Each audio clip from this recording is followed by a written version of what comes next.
Have you ever wanted to talk to a computer? Not just use it, but actually tell it what to do?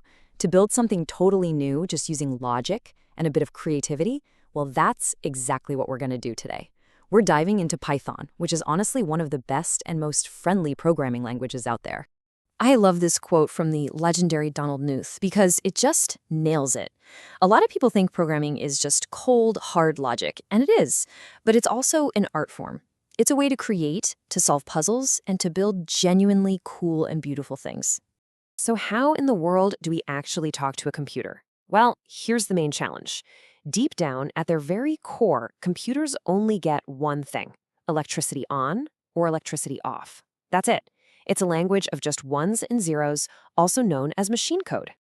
And this slide shows that gap perfectly. Over on the left, you've got Python, a high-level language. We can read that, right? Area equals length times breadth. Makes total sense. But on the right, that's what the computer actually understands, that stream of ones and zeros. Trying to write code like that would be a total nightmare. So this is where the Python interpreter saves the day. You can think of it as our own personal, super fast translator. We write our instructions in nice, readable Python, and the interpreter takes each command, one line at a time, and translates it into the machine code the computer needs. This one-by-one approach is what makes Python so great for learning. Okay, so our translator is ready to go. Now it's time to learn some basic Python grammar. And, just like learning any new language, a good place to start is with the nouns, the way we store and label our information. In programming, we call these nouns variables. And honestly, the best way to think about a variable is just like a labeled box. We give the box a name, and then we can put some information inside it, a number, some text, whatever. From then on, we can just use the box's name to get the information back out. Simple as that. Now, we can't just name our boxes anything we want. Python has a few simple rules for these names, which are officially called identifiers. They gotta start with a letter or an underscore. They can't be special words Python already uses, like if or for, and this one's super important. They are case sensitive. That means a variable named age with a lowercase a is completely different from one named age with a capital A. So what kind of stuff can we put inside our variable boxes? To start, let's focus on these three basics. We've got integers for whole numbers, positive or negative. We've got floats for any numbers with a decimal point. And we've got strings for any kind of text, which you always wrap in quotes. These are our foundational nouns. All right, so we have our nouns, our data tucked away in variables. But let's be honest, just having a bunch of nouns sitting around is kind of boring. We need verbs. We need a way to actually do things with all that data. In Python, these action words, these verbs, are called operators. They're basically the symbols that let us perform actions on our data. And the ones you'll use most often are for doing math. And here are the most common ones. You'll recognize most of these from math class, right? Plus for adding, minus for subtracting. The only ones to really pay attention to are the asterisk, which we use for multiplication, and the forward slash, which is for division. So check this out. When we combine our variables, the nouns, with our operators, the verbs, we create something called an expression. You can think of an expression as a complete thought or a full sentence that Python can figure out. It evaluates the whole thing and gives you back one single new value. So length times breadth becomes the final area. Okay, this is it. We have the nouns, we have the verbs, and we know how to form a sentence. It is officially time to put all these pieces together and write our very first complete working Python program. Let's do it. Now, there are two main ways we can run Python code.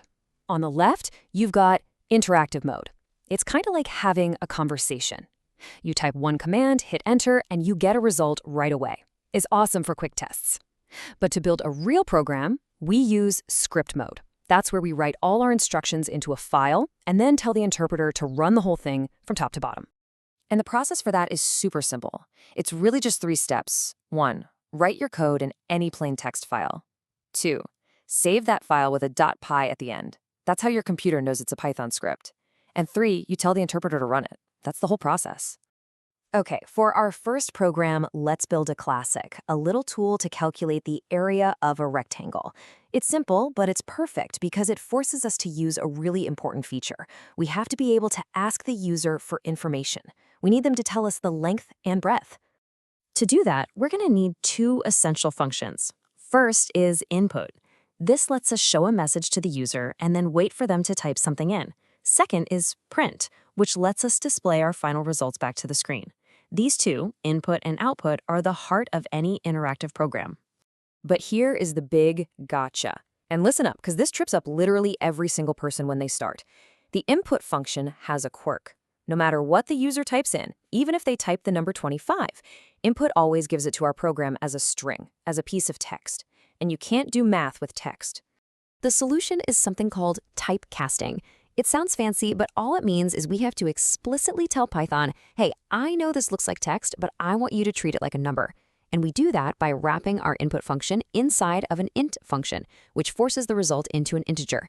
This is the absolute key to making our calculator work. So what happens when it breaks? When we make a mistake? Because, trust me, you will. I do. Every single programmer does. Errors, or bugs, are not failures. They're just part of the game. Learning how to read the clues and fix them is a huge part of coding, and we call it debugging. Generally, errors fall into three main buckets. You've got syntax errors, that's like a typo, a grammar mistake. Python will usually catch those before the program even starts. Then there are logical errors, which are the sneaky ones. The program runs just fine, but it gives you the wrong answer because your logic was flawed. And finally, runtime errors, which pop up while the program is running because it tried to do something impossible. And here is a perfect example of a runtime error. This type error is exactly what would happen if we forgot to convert our input from a string to an integer. Python just throws its hands up and says, whoa, I can't add a number in a piece of text. That makes no sense. These error messages are your best friends. They're clues to what went wrong. Here's another super common one. What happens if the user types apple when you ask for the length? Well, your code will try to turn the word apple into an integer, and that's impossible. So Python gives you a value error. It's telling you that the type of data was okay, but the value inside it just can't be converted. And just like that, you've done it. You now know the absolute fundamentals: how to store data in variables, how to perform actions with operators, and how to build a complete interactive program that talks to a user. You even know how to start debugging when things go wrong.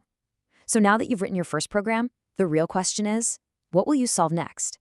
What kind of problem could you tackle if you could store a whole list of items, or create a dictionary to connect different pieces of information? The journey's just getting started.